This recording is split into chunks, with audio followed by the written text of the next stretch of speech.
Thank you. Kamala Boutique, Holliston, Mass. It's a great, great place. Okay, welcome. My name's Shirley. I'm your host for tonight. Yay! My wife Thea is on the camera. Yay! This is Expresso Yourself Coffeehouse. We are once a month, the last Saturday of the month. And I'd like to thank First Parish UU for sponsoring us to have us in this beautiful vestry that turns into a cafe. And also thank Medfield Community Cable for their equipment. We are filmed tonight. We can turn it off if anybody wants it off when they do an open mic. And it becomes available online, so you can actually get a video of yourself. Betsy, I was going to tell you that you have actually, coverage for yourself. So we also have a photographer here. Her name is Farrell, a friend of Betsy's. And if you don't want your picture taken, just please let her know gently so that she doesn't take it personally. Does she do airbrushing? You'll have to ask her when she's free. But that's before or after. Right. So tonight's theme is the universe within, and I'd like to open tonight's coffee house with a reading. You are currently on a 4.5 billion-year-old spaceship, a self-sufficient, organic, complex spaceship. You are orbiting a power source that is 1 million times larger than your ship. There are 200 billion more power sources, possibly with ships like yours, in your group. There are 40 more groups in your particular neighborhood. Your neighborhood is moving at 2 million miles per hour to an object that is 150 million light years away. Welcome to life. It's more exciting when you think about this on a larger scale. The source of that was from the Chive. I spent some time on the internet looking for galaxy oddities. Why? Pardon? Why? Why? Because the universe within is our theme tonight. Yay. You didn't hear me say that before? No, I wasn't listening. I did. I also want to say that this universe is not made up of atoms. It's not. It's made up of millions of stories. And we're all walking around with our stories. Having said that, anything else that I'm missing? I think I did a good job. Good. Okay, our first open mic, and if anybody wants to do an open mic after we start, please let Thea know, or I know, or Sandra know at the front desk. We're going to start with Doug.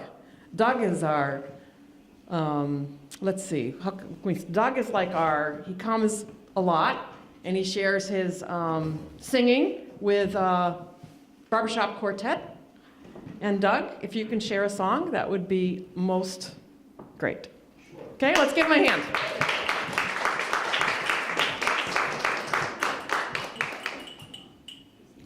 I saw the real reason no one signed up, so I got a pad for time here. Is one of these a walk-in, Mark? No.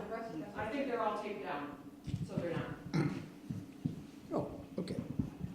Oh, hi, I'm Doug Joseph. I'm with a local barbershop group. What I'm going to do is, obviously, the red gave it away, but I'm going to talk a little bit about singing Valentines, the history of singing Valentines. Take about 45 minutes. No, just kidding. Maybe 45 seconds. Barbershoppers are known for their quartets, which I am in a quartet, but mainly the chapters, or what we call choruses as opposed to choirs. Barbershoppers call them choruses. And they have various parts. They have tenor, lead, baritone, and bass.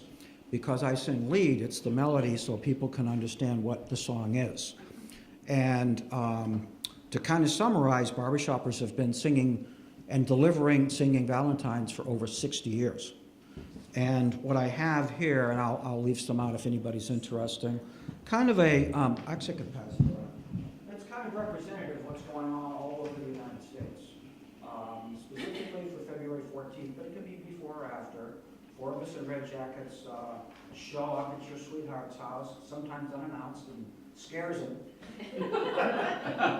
There's 4 people with red jackets in the driveway. I don't know what they are, you know. And the husband's like got this sly grin, you know. So it's normally to a sweetheart. And you'll notice that songs are almost always to the female. Well, I guess that's probably because they were written in 1885, 1885, 1889. Wild Irish Rose, for example, 1899. So if you care to, this is just kind of a representative sample of what barbershoppers all over North America do now. I guess it's spreading all over the world too. So I'm going to give you a brief sample tonight.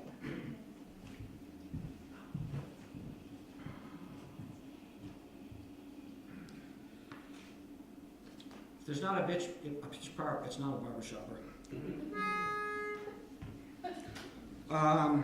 So what I did is I was expecting another friend to show up, and we were going to sing some of these songs together, but I'm going to start out with a real classic. I think all of you have heard of it. It's called Heart of My Heart.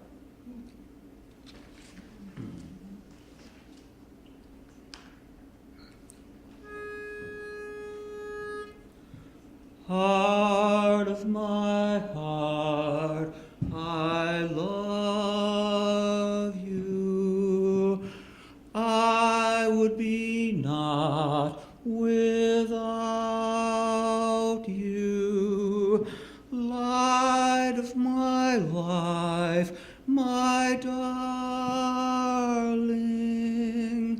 I love you. I love you.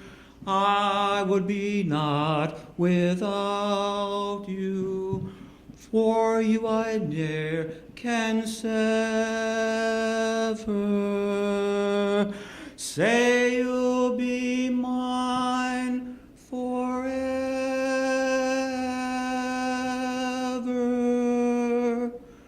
I love you and only you.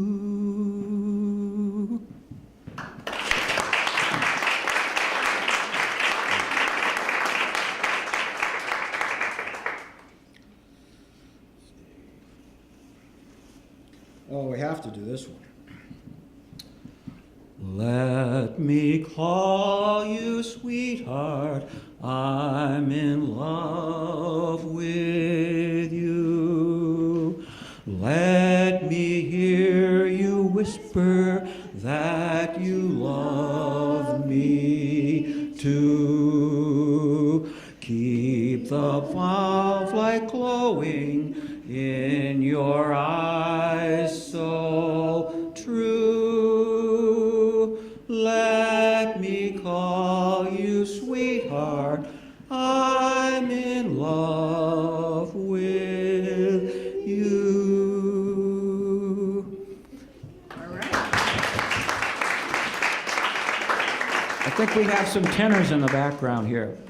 Well, this is a little bit of a non-traditional Valentine's song, but I've added it to the list. We practiced these ahead of time, and I've sung this here once before, about 2 years ago. It's called Lullaby in Ragtime. Do, do, do. Won't you play the music so the cradle can rock? Play a lullaby in ragtime. Sleepy hands are creeping to the end of the clock. Play a lullaby in ragtime. You can hear the Sandman is on his way. By the way that they play, as thrill as a thrush, as excuse me, as thrill as a as thrill as a thrush in a tree in a twilight hush. So you can hear the rhythm of the rainbow on the side of the boat as we sail away to dreamland. High above the moon, you'll hear a silvery note as the Sandman takes his hand. So rock-a-bye, my baby, don't you cry, my baby, sleepy time is nigh. So won't you rock me to a ragtime lullaby? You'll hear the rhythm of the ripple on the side of the boat as we sail away to dreamland. High above the moon, you'll hear a silvery note as the Sandman takes your hand. So rock-a-bye, my baby, don't you cry, my baby, sleepy time is nigh. So won't you rock me to a ragtime lullaby? Won't you play the rhythm to a sweet lullaby?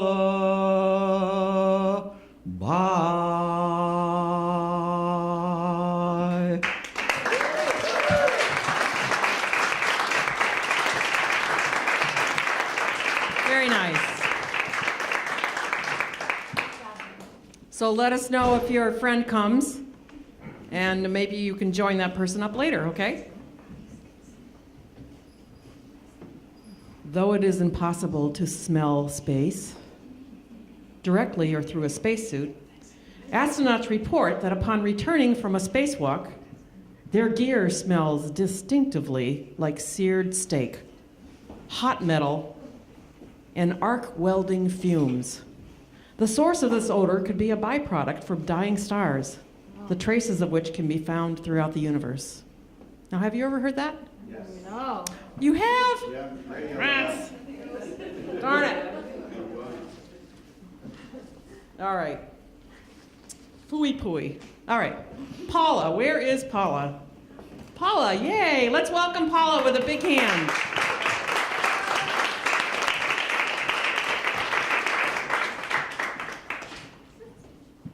Hi, everybody. I have a reading that I'd like to do, and it's okay. It's about the self. There is in each of us a self. It is there, despite all sameness, to still it. So much alike, so all alike, but not so always. Once, for a little while, the self emerged, and it began to be. Then ridiculed, frightened, it recoiled,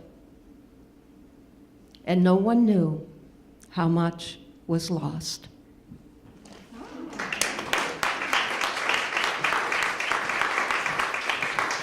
Thank you. Thank you. See how easy it is to get up here? Any of you can do it. It's true. Any of you can do it. I used to be terrified of the mic. I'm not anymore. I don't want it to go away. It's true. Here's another space fact. Quasars occur when gas swirls around a black hole very quickly. And friction causes it to heat up, emitting light. Astronomers have discovered a group of 73 quasars that are over 6.5 times larger than the average quasar group. This structure is over 4 billion light years wide and actually cannot be explained by the theory of general relativity. Theoretically, it shouldn't even exist. Now, has anybody heard that? No. All right, yay. Okay, next up, we have Sarah. She's going to share a poem. Give her a hand.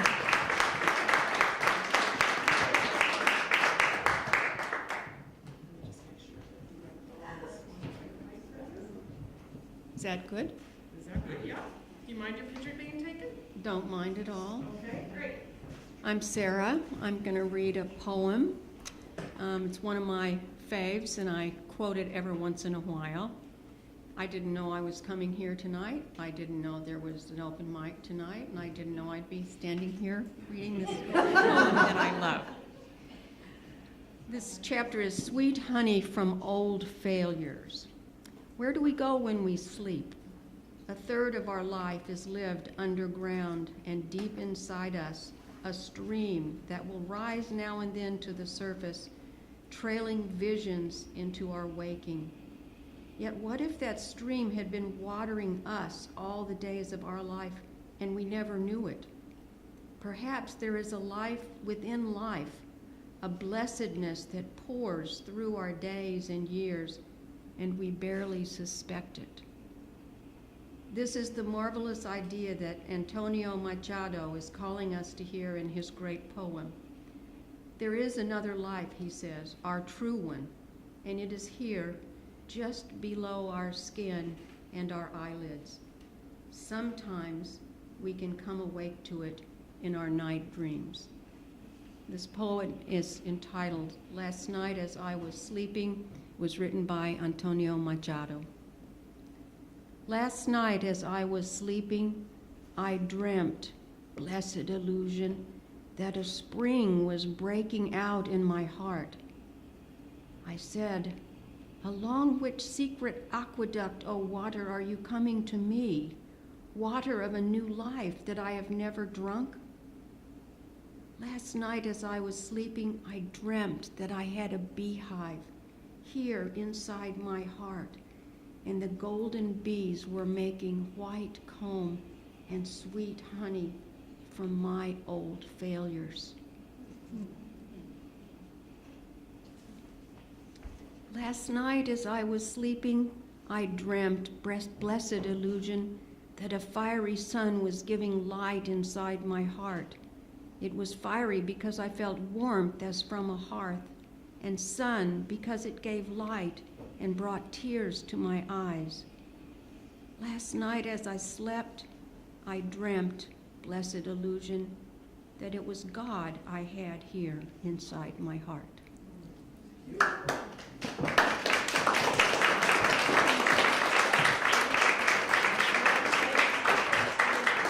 So this is from a book called 10 Poems to Change Your Life by Roger Housden.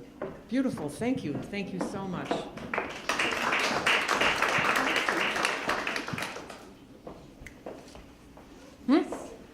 Yes.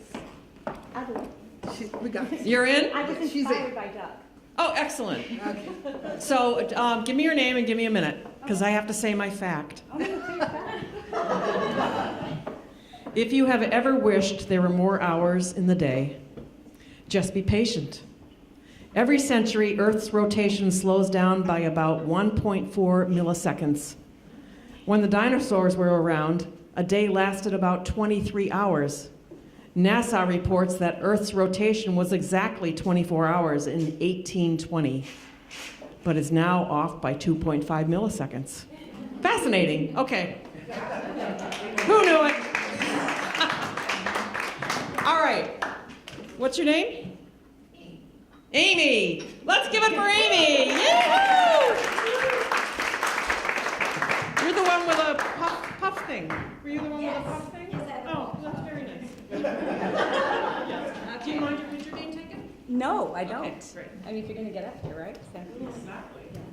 I was inspired by Doug. I happen to also be in a women's a cappella group, and we sing lots of music from the 1920s to the 1970s.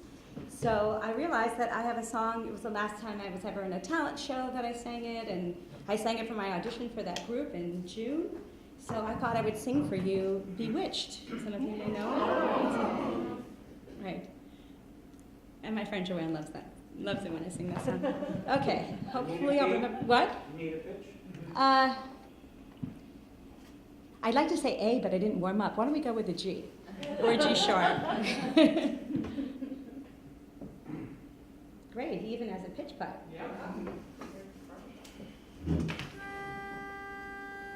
All right. a fool and don't I know it, but a fool can have his charms. I'm in love and don't I know it, like a babe in arms. Love's the same old sad sensation. Lately I've not slept a wink since this half-pint imitation put me on the brink. I'm wild again, beguiled again, a simpering, whimpering child again, bewitched, bothered, and bewildered am I. Couldn't sleep and wouldn't sleep till love came and told me I shouldn't sleep. Bewitched, bothered, and bewildered am I. Lost my heart, and I know it, he's cold. I agree he can laugh, and I'd love it, but then the joke's on me. I'll sing to him, each spring to him, and long for the days when I'll cling to him. Bewitched, bothered, and bewildered am I.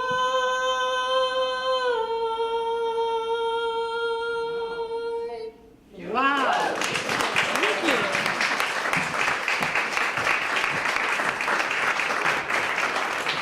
Thank you. You know, it's not easy singing a cappella. It absolutely is not easy, so thank you so much. Okay. 99% of matter is empty space.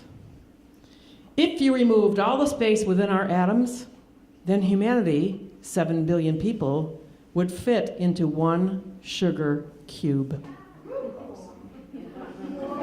Anybody hear that before? No. Huh? Isn't that something? I thought that was pretty darn great. Okay, next up is Miss Sandra. Let's give her a hand. Woo!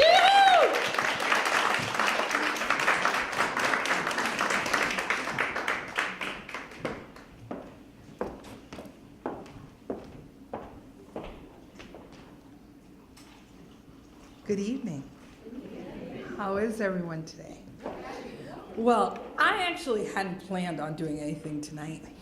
And I was coddled and coerced, and I thought about it. It worked, you know? But it was all about the universe. And so I thought about it. So first I want to wish you Happy Multicultural Children's Book Day. Aha. Bet you did not know that.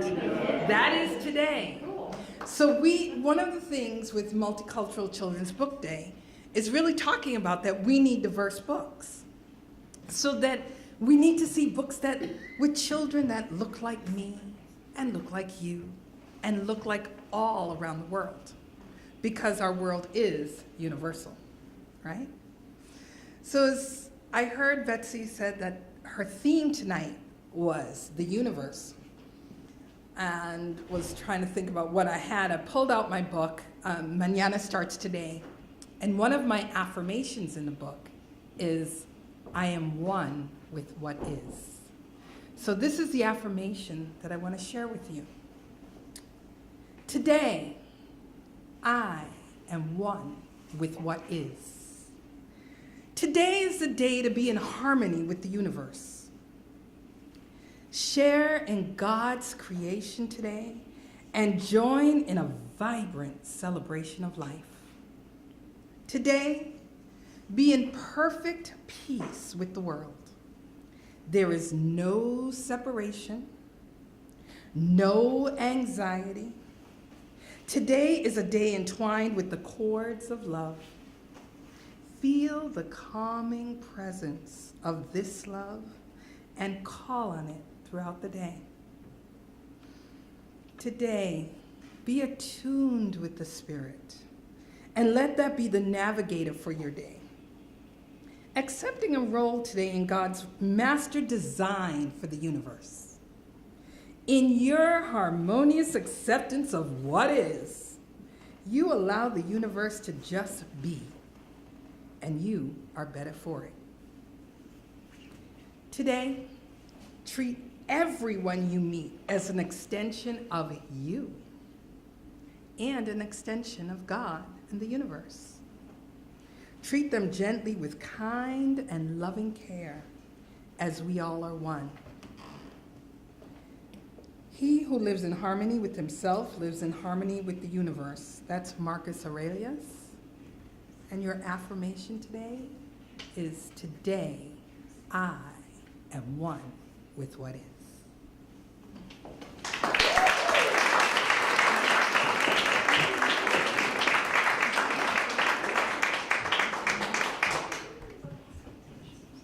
Thank you, Sandra. Thank you for being harangued into coming up here. You always do a great job.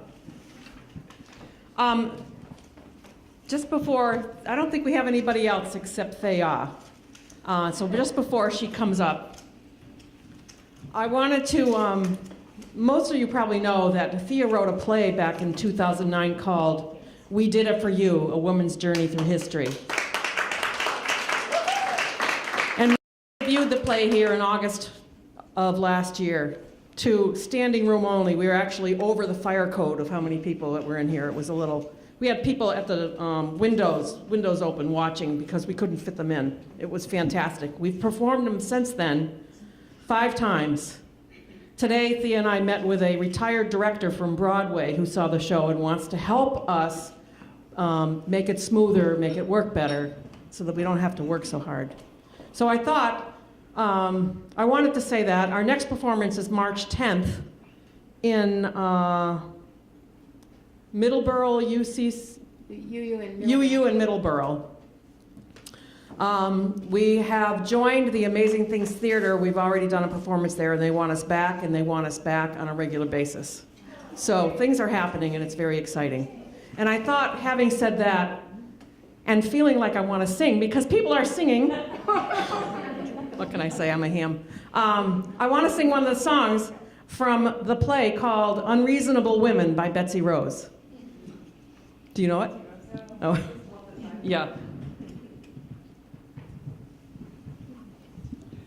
If the news gets too depressing and you feel you can't go on, take off your clothes and circle the Pentagon. If Congress, wait a minute, oh, damn. I don't know the word. Take off your clothes. Oh. Take off your clothes. Yeah. If Congress acts like lemmings and you just can't make them hear, take off your clothes and throw them out in their ear. If the women of Nigeria can shame those big oil guys, take off your clothes and give them a big surprise. Woo! Yeah. Thank you. It's a great song. A good protest song. So Thea is going to come up. Thea, let's give her a big hand.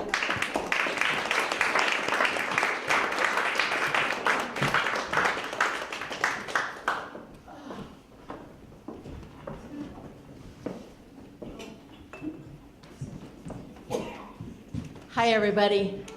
Hi. Oh, yes. Thank you, Shirley. It's, the play is a lot of fun. We've been having a great time with it. And I wanted to tell you a story tonight. My Aunt Rosie just passed away, and a couple years ago, I was telling her about this story that I wanted to write, and I hadn't written it yet, and she said, "Oh, that sounds so funny," that she really wanted me to write it, and so I've written it. And it was read at her memorial, and so I thought I would share it with you. it's about conversation. You know how I think of conversation sort of like, you know, the person holding, speaking is kind of like holding the football. And as long as they're holding a football, you know, they're doing the talking. And then they hand it off to the other person, and then that person starts talking. And while that person's talking, they're holding the football, and then they hand it off to the other person. And that's how I view conversation.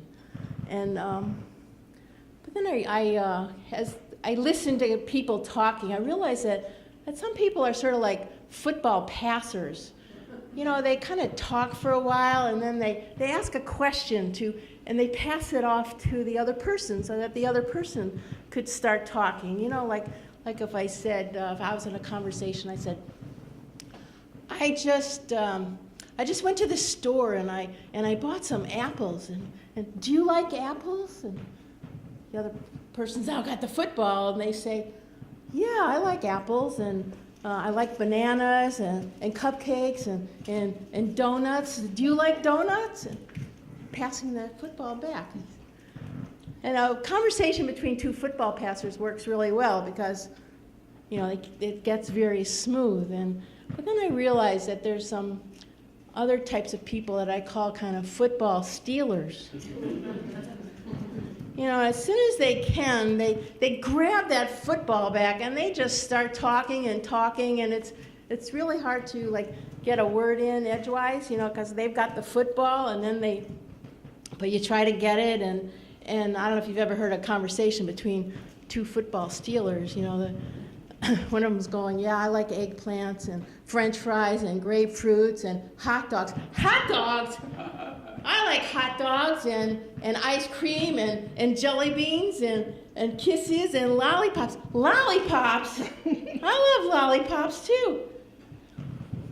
You get the idea. It's like it's this endless, I mean, they could go on forever, and it's like just pushing, you know, it's... And then I realized that there's another type of person that... Are you with me here? You know what I'm talking about? This third person is kind of subtle. I call them a football kicker. Because they have like a pocket full of pauses, and they will talk, and then they will put a pause in.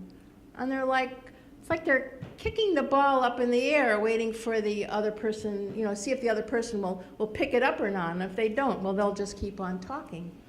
You know, like they'll be talking about, I like mangoes, nectarines, orange juice.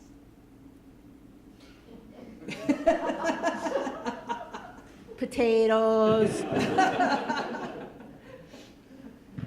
Quiche Lorraine, rabbit stew, spaghetti,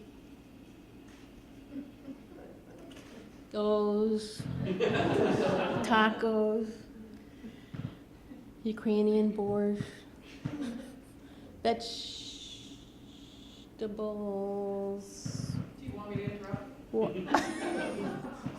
Watermelon. Anyway, and then there's a person I call a football fan.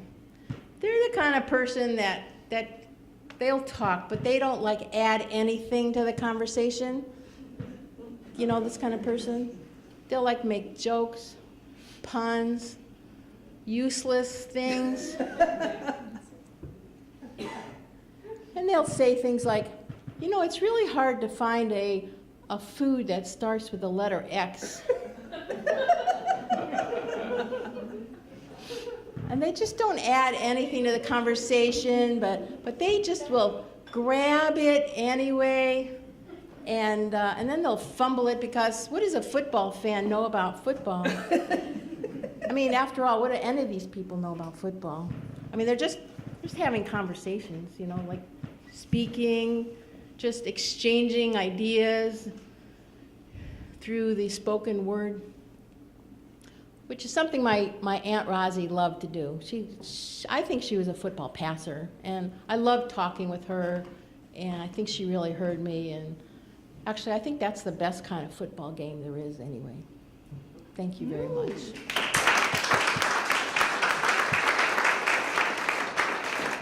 Go Pats, yeah.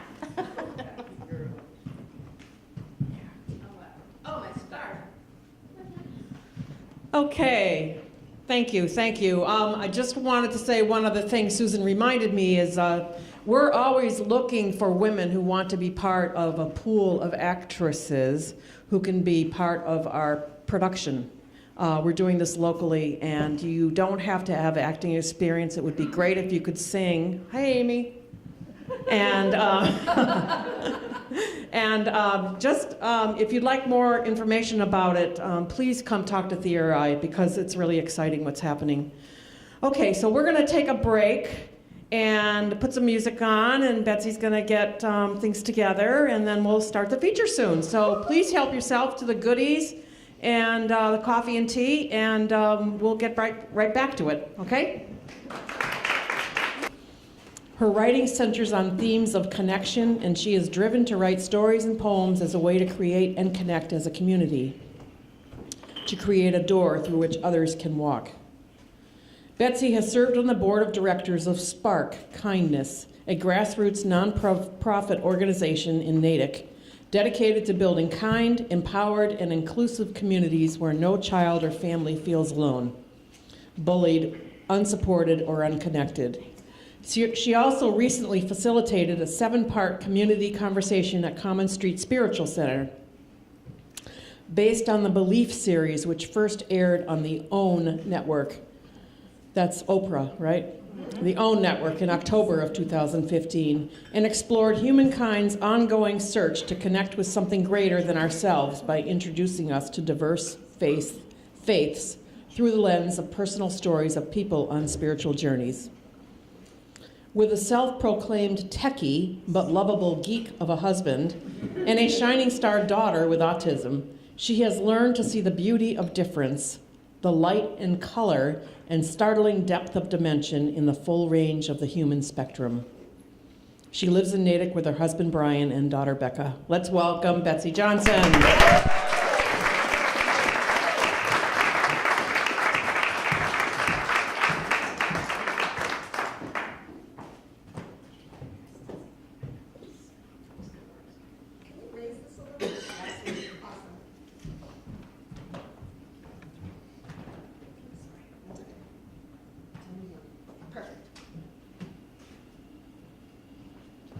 Yeah, we can adjust these too.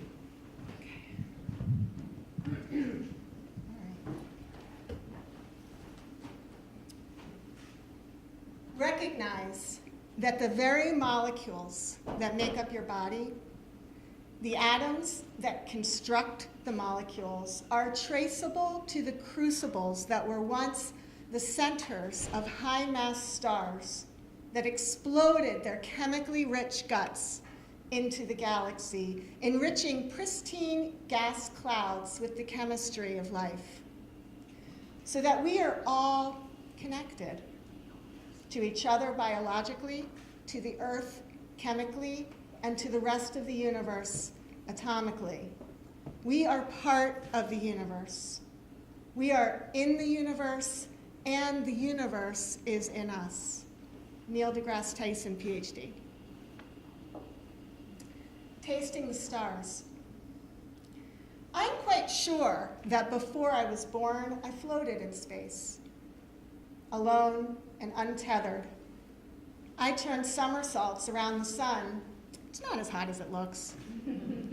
Played leapfrog with asteroids and chased comets across the universe. I have tasted the stars and sipped moonlight.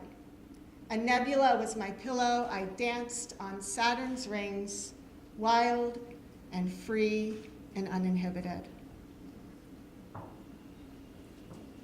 So I want to thank everybody for coming out. I have lots of friendly faces in the audience. I want to thank Thea, definitely, for inviting me out to this. Thank you. It's just that it could be a little louder. Okay. So my theme tonight is the universe in us. When my husband Brian and I moved in together many, many moons ago, back in Pennsylvania, we were unpacking our boxes of stuff. And a funny thing we realized when we were unpacking, we both have hundreds and hundreds of books, and we were unpacking our books. And would you believe that there was not one book that overlapped. Not one. So his were all science fiction and astronomy and fantasy, sci-fi. Mine were historical fiction, poetry, and fiction. And he called my fiction estrogen books.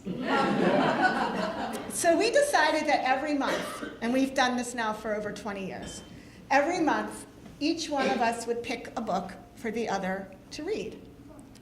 And we would talk about it. The first book Brian gave me was Carl Sagan's Contact, followed closely by Cosmos.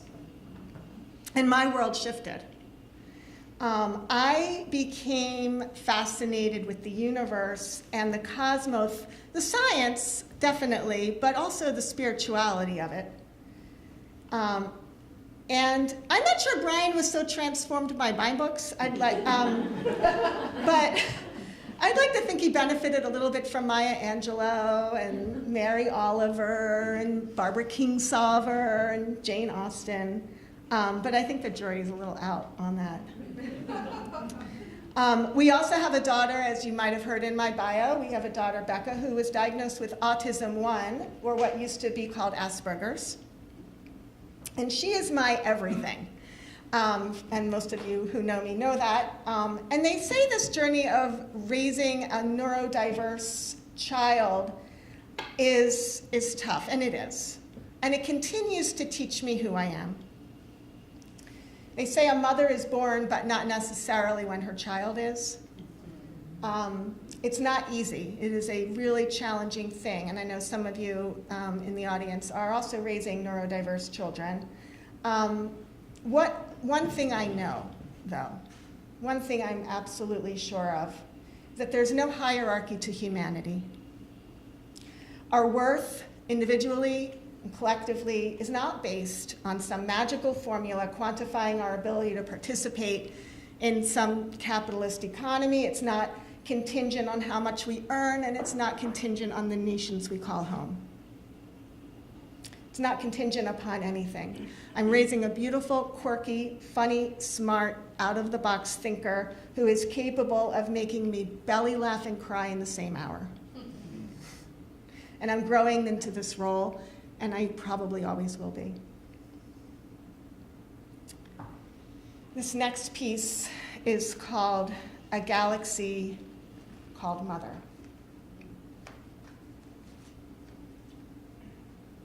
We sit side by side on our front stoop, hands held, fingers no longer fitting perfectly into mine. Your hand is clammy, as if even your very pores are impatient for me to release you. Yet we sit chins up, allowing the moon to pull our shadows long behind us as we count the stars. You whispered to me that you learned in school that by the time you can see the stars, they've burned out, extinguished from the sky before anyone ever had a chance to tell them that they were beautiful. But that you? Nope, you don't quite believe them. You think that we're witnessing the stars entering a new galaxy, that they aren't dying, but they're going to a place beyond our own sky, yet to be named, a place to rest from the burden of having to burn so bright, and for rebirth. Because you see, Mom, if souls can be reborn, then surely stars can also. And then you look at me straight in the eye and you tell me that sometimes it feels like you've been there, that you remember the star atmosphere, like you can still feel a dream when you're awake. I see that galaxy in your seeking blue orbs, and the iris is dancing in the twinkle of trapped stardust. These are the moments that I know long before the 15 years I've been given as your mother. Your soul and mine were knit together, forever linked by moonlight's hum, her lullaby still rocking us to sleep each night. I hold you in the space between my heartbeats, the place where the soul exists, but science cannot yet place. What you might not know is that when you came into my arms, I was overcome. afraid I was never to be seen. But just like with those old stars, you seemed to whisper, "You burn brightly enough for me. Enter into this new galaxy I've named for you, this galaxy called Mother."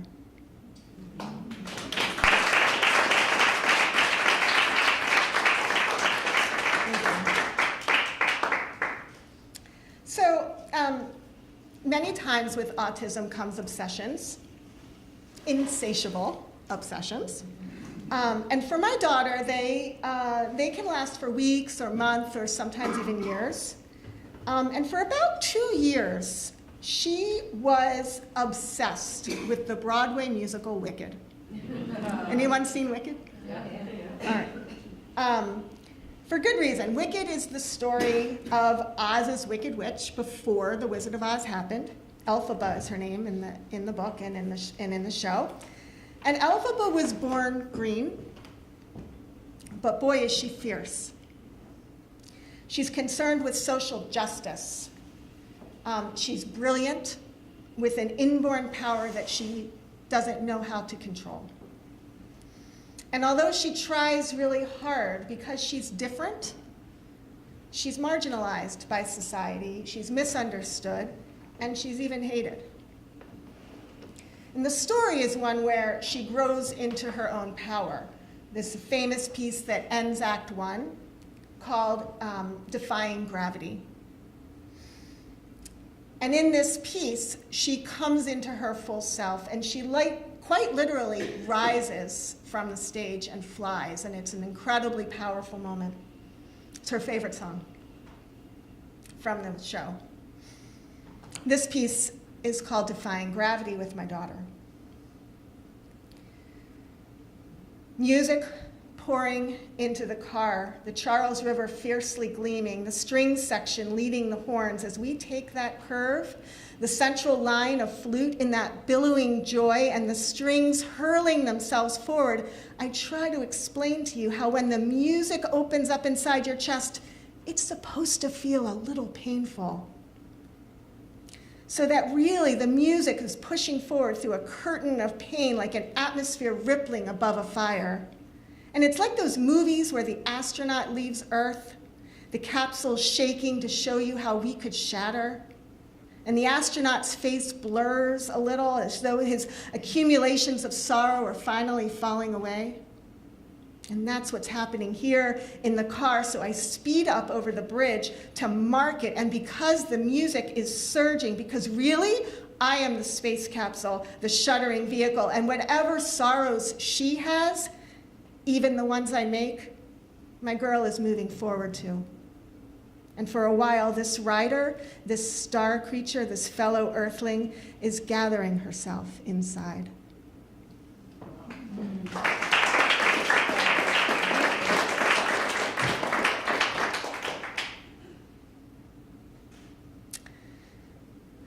Philosopher Giordano Bruno lived from 1566 to 1600. And he asked, what would happen if you put your hand through the surface of the heavens? For positing that the universe was finite, Bruno was arrested by the Inquisition in Venice, imprisoned for 7 years in Rome, and burned in the public square on February 17th, 1600. This piece is called After the Fight. He came in, dripping rain and not looking at me, and we sat on the couch a long time. You see, I'd wanted to believe some basic things about marriage. Not that it was a guarantee, but that it might at least increase the probability of not being left. And that this other creature, though also wrecked, might spare me a particular terror, an infinite terror of untetheredness. If you think of the universe as expanding, which means stepping outside itself, but outside is only more of it. So you can see how those Iberians a few centuries ago, for example, would rather watch a human being burn, twisting candlewick then wander through the dark reaches of starry shapelessness. So when he said he still loved me, and I sat beside him in the dark, it wasn't really about love, because I'm not sure I know what love is. It was that he had put his fist through the surface of the skies, and after that, nothing happened.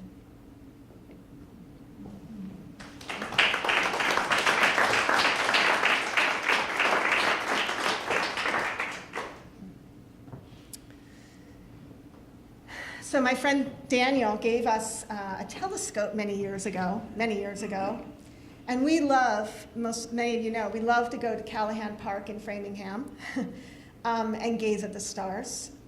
My husband is very good at learning how to use the telescope, and when Becca was younger, we would take her with us. She hasn't come in a while, because now she's a teenager, but she used to come.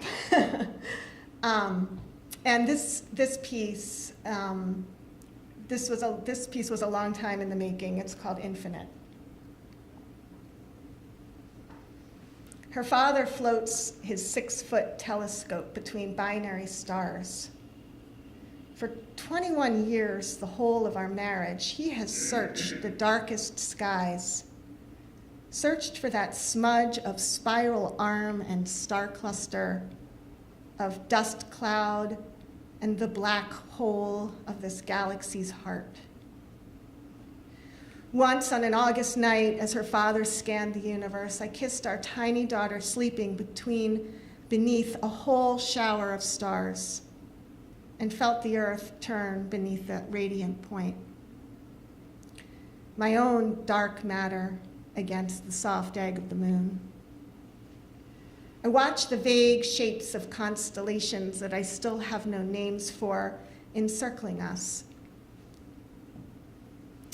Our daughter is falling away, and I can only measure her leaving now the way Galileo, the ancient astronomer, once measured distance and time, with the falling of this late summer seed, with the breadth of his hands, with the silences we count between the murmurings of those paired owls we love.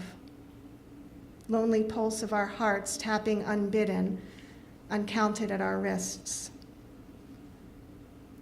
The hand of God, Galileo said, measurable, manifest in this spiral nebula that my daughter's earthbound father just wants to capture and to hold for a brief moment in the telescope's eyepiece, in the cold curve of his palm that has held me too. It's a celestial womb, I tell him, star birth, and blue stars curving geometrically, perfectly from that galaxy's hold center through the strings of space and time, the light years yet to touch us, to touch those whom we can no longer keep close. I remember my daughter inside me, my wanting body so long that her father and I couldn't believe her quickening. The tiny salt springs of her erupting from my sad bones into such a small creature, such a small moon. Form and formlessness, shadowed in the ultrasound beneath their placental bubbles.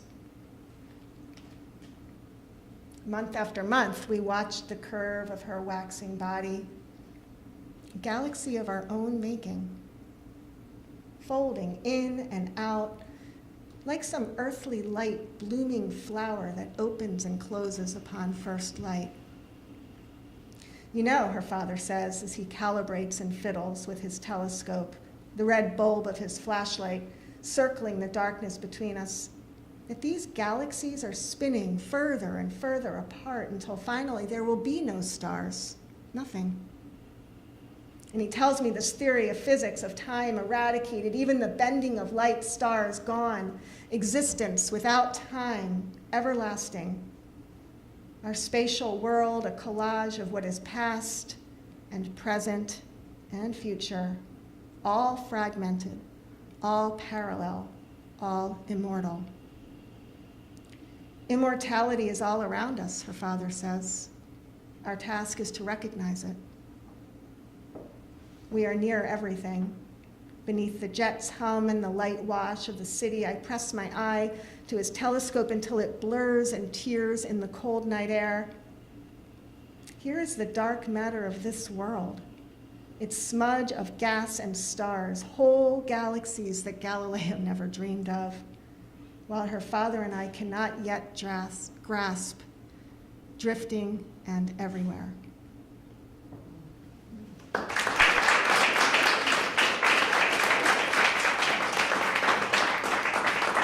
Thank you.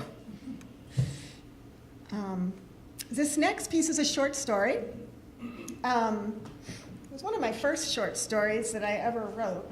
I tried to write this story from the mother's voice. I did about 10 iterations of it, and I threw out every single one. And I had given up on it for a little while, and then I decided, I don't remember how, it might have been my husband who suggested that I try writing it from a different voice. And I started writing it from the husband's voice. And it worked. So I'd like to share this short story with you. It's called The Taste of Night. When I found her, she was standing, cradling something white. For one wild moment, I hallucinated that it was the baby that 4 days ago had lost its grip on her womb. The doctor told us there was no how or why, and simply let go. And I pictured one of those tiny, fatigued mountain climbers slipping off an unyielding rock face, or an astronaut whose silvery tether, hastily knotted, had come unraveled from the mothership. But when Rita turned at the approach of my footsteps, I saw that it wasn't an apparition she was clutching, but one of our best linen napkins. Of course, the afikomen. I found it beneath the chair, she said. We forgot to look for it last Passover. Passover. It appeared to my mind distantly through a dark tunnel of weeks. We took turns in the recitation of the Haggadah, the salty lamentations, the bitter rituals. Now, the middle matzah, the afikomen, it's the star of the Passover ceremony. Rita and I had taken it from the dish, wrapped it in a linen napkin to hide it. The matzah was supposed to represent something lost, scattered, destroyed. And it came back to me now how the remainder of the Seder had been entirely abandoned in the excitement surrounding the announcement of her pregnancy. In the ensuing weeks, the afikomen had languished forgotten beneath the velvet chair. You know, I hadn't even wanted this baby in the first place. To me, it was just enough a miracle that she would love me. She who was so solemn and small, bird-like, so smart, dedicated to her studies. It became a game for me to try and coax her out of her fortress of her gray solemnity. The only things that ever held my attention were things that didn't matter. Trivia, jokes, absurdities, amusing Ripley's Believe It or Not facts. Sooner or later, I resolved I would overwhelm her resistance with sheer quantity. I told her, you know, Bob Dylan's mother invented whiteout. I told her that most lipstick contains fish scales. I told her that Sigmund Freud had a morbid fear of ferns. And I told her that you're more likely to get killed by a champagne cork than a bite of a poisonous spider. Was her usual response. Encouraged, I continued. You do know that most American cars honk in the key of F? The Atlantic Ocean is saltier than the Pacific. Rita put her book down. Stop, she said. Please, David, stop. I'm begging you, stop. For her alone, I selected the crown jewels of my trivia storehouse. The rare spices, the exotic jokes, and the facts known only to me. I'd been collecting and saving them for a lifetime. I knew there was buried treasure there somewhere. within that somber exterior, and I kept digging relentlessly. All I wanted was a reaction, for her to laugh, to gasp, to cry aloud at the iridescent zaniness of the human condition. And I strutted and flourished my most absurd facts for her as though they were peacock feathers. What did the Zen Buddhist say to the hot dog vendor? I asked her one afternoon as we sat on a blanket facing the Charles River. We were watching the 8-men shells glide by, fiberglass crustaceans scooting rhythmically upriver against the teeth of the wind. This was a good joke. I'd overheard it on the Watertown Square bus. There was no way she wouldn't like it.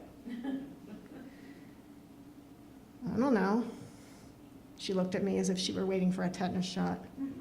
Her watchful, dark eyes unnerved me, and I realized I'd forgotten the punchline. Just hang on a second, I have to remember how it went.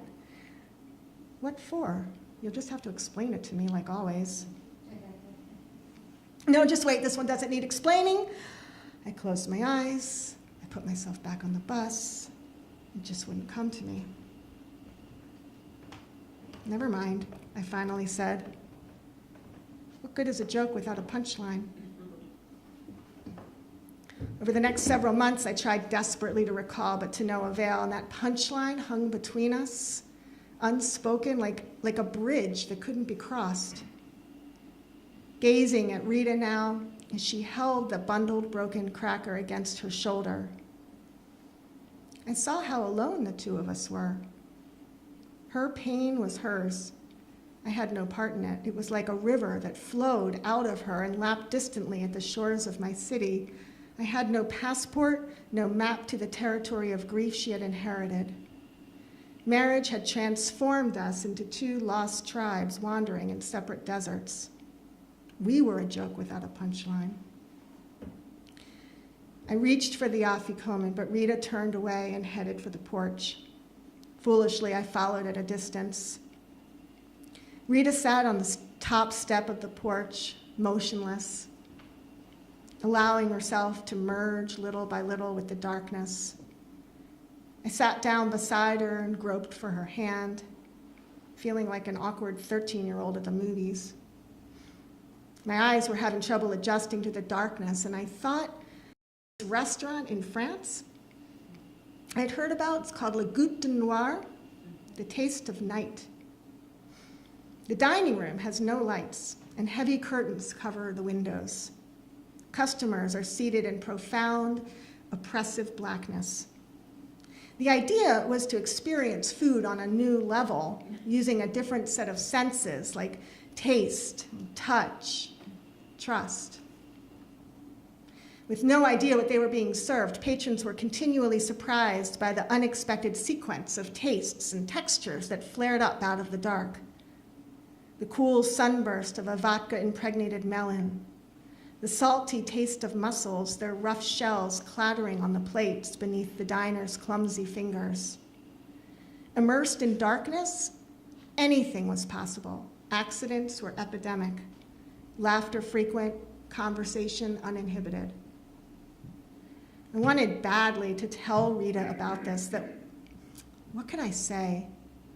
That marriage is a pair of blind diners, groping in the dark for common nourishment? That sometimes you expect caviar and instead you get a hot dog? Attracted by the image of the hot dog, the punchline came back to me. Zen Buddhist to hot dog vendor, make me one with everything. This, I thought, this is the only joke I will possess from now on. The only one that will matter, and I will carry it around inside of me, inanimate and unborn until the day I die. My God, we didn't even know what sex our baby was. Didn't even have a name. The tears came then, hot and bitter, and I wept, slumped against my wife, who had done all of her crying without me. The silence was too thick. I gulped at it, hardly able to breathe. Rita was the first to speak. "It's a strange thing," she said, drawing up her knees and hugging the afikoman tightly. She hadn't let go of my hand. "My body doesn't know yet that the baby's gone. That's the worst part. It's still preparing for pregnancy. I'm still gaining weight. I'm still getting sick in the mornings. I'm still feeling tender. It's like my body hasn't gotten the message yet." I stayed still beside her, watching the stars, which trembled above us like bright drops of water clinging to the eaves of heaven. Something beautiful was gone. Something beautiful surrounded the empty space that was left behind. I dreamed of our intrepid astronaut baby out there cartwheeling among the constellations, and I watched it ride bareback on the lion and drink from the water bearer's cup. I watched it leap with the fishes like a glittering salmon back to the river from which the three of us came and to which we would all someday return. The night sky flowed over and around and under us, and we sat in the exact center of a circle of stars. "David," my wife said, "tell me something that doesn't matter. Tell me one of your facts." The punchline was still on the tip of my tongue, but I fought it back. No fancy absurdities this time. Rita needed an ordinary fact, a hot dog of a fact, one with everything. "Okay," I said finally. "You see those stars?" She turned her face up and we looked together. A cool breeze reached down to us from the treetops. "So it takes the light from those stars millions of years to reach the earth," I said. "In all that time, anything could happen. A star could blow up, it could gutter out like a candle, it could be swallowed by a black hole or collide with a neighboring sun. But no matter what, its light continues long after it's gone. So what we see isn't necessarily there?" "Right. What you're seeing now is our neck of the woods the way it looked like 10, 20 million years ago. The night sky could really be empty for all we know. News travels slowly in the universe." Rita shifted and leaned against me, allowing the napkin to slide down into her lap. With one palm, I placed my palm softly against the sheltering curve of her belly, still risen with the yeast of new life. Gently, I relieved her of her bundle. This time she didn't resist. I unwrapped the matzah, touched the shards, choosing them as carefully as I'd chosen my words. One piece for Rita, one piece for myself. Tasted flat and dusty, as unleavened as we had been in the days before we'd met each other. There on the porch, inside the sheltering darkness, it was the taste of exile and home all at once. We sat in the ancient light of those stars for a long time, sharing the afikoman between us. Thank you.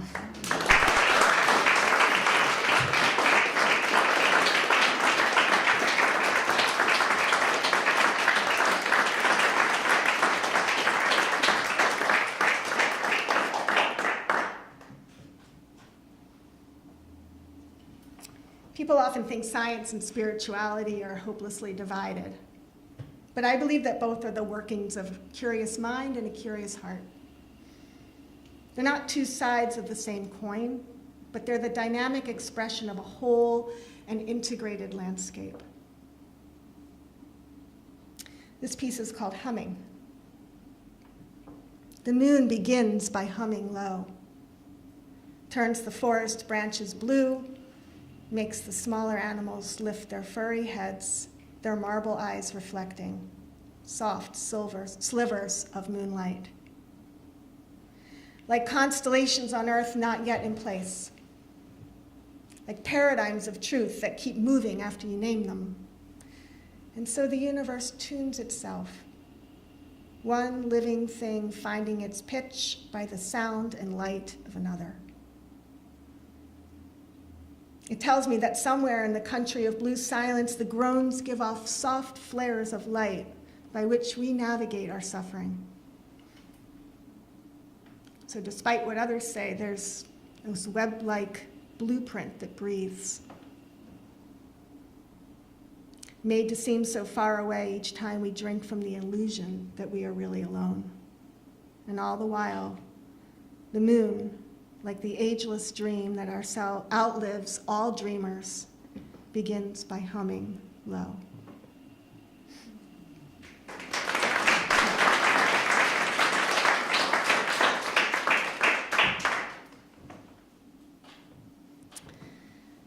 So my daughter and I, my husband, we were in Ocean City over the summer with my sister's family, her cousins, and we were in a store on the boardwalk, and there was this T-shirt, and it had one word on it: nope. She wants that T-shirt. And I found out that this is like a thing, like everyone, this is a thing. Like there are bumper stickers that say nope, and there are T-shirts that say nope, and whatever. She wants me to buy it for her. You know what I said?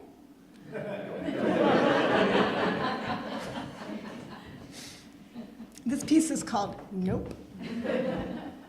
We have the power to say yes to creativity, curiosity, and asking good questions. We can say yes to welcoming the stranger, embracing the other. We can affirm generosity, compassion, human dignity, good parenting, civil conversation, and the best of who we are. But let us all clearly and in good conscience say nope to all the things that harm and divide and disempower or elevate the worst of who we are as individuals. What we need is here, and we can say yes, and we can say nope. All right. So I only have one other piece. Am I over, or how am I doing with time? You're doing great. I am? Okay. Okay. I only have one other piece. Okay, that's fine. Okay, cool. This piece is called It's My Hope. And I want to just leave you with this, send you off with this for myself and for all of you as we leave here tonight. And then before I read it, I just want to again thank Thea, who took a risk, because I'm not as well known as some of the people that come and feature here, and I really appreciate it. And I want to thank so many friends and who have come out, people I don't know, you're now my friends too, who have come out. It means a lot to me. I love sharing my work because it's the same thing as sharing my heart. And this last piece is called It's My Hope. It's my hope that at least once a day, every single day, I am reduced to wet tracks on dry cheeks by the overwhelming and utterly surprising majesty of the life that my tiny life orbits so small and silently around. Thank you so much.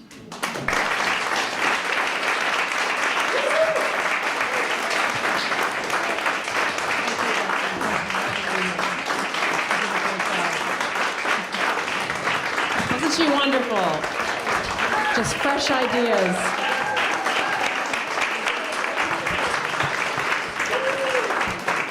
And the power of motherhood. Who can say enough about that? The power of motherhood.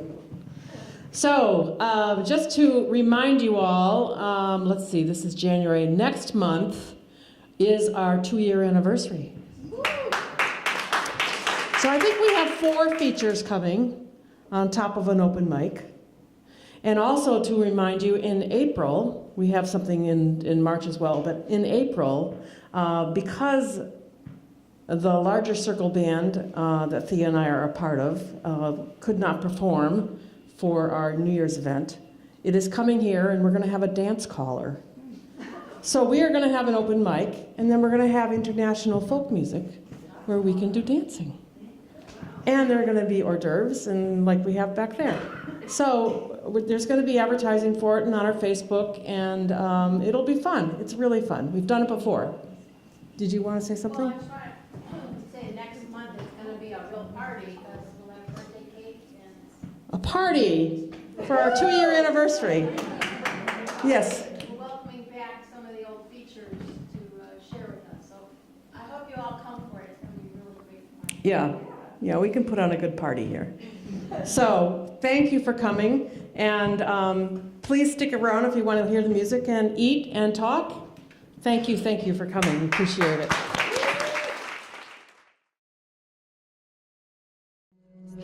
The preceding was a production of Medfield TV.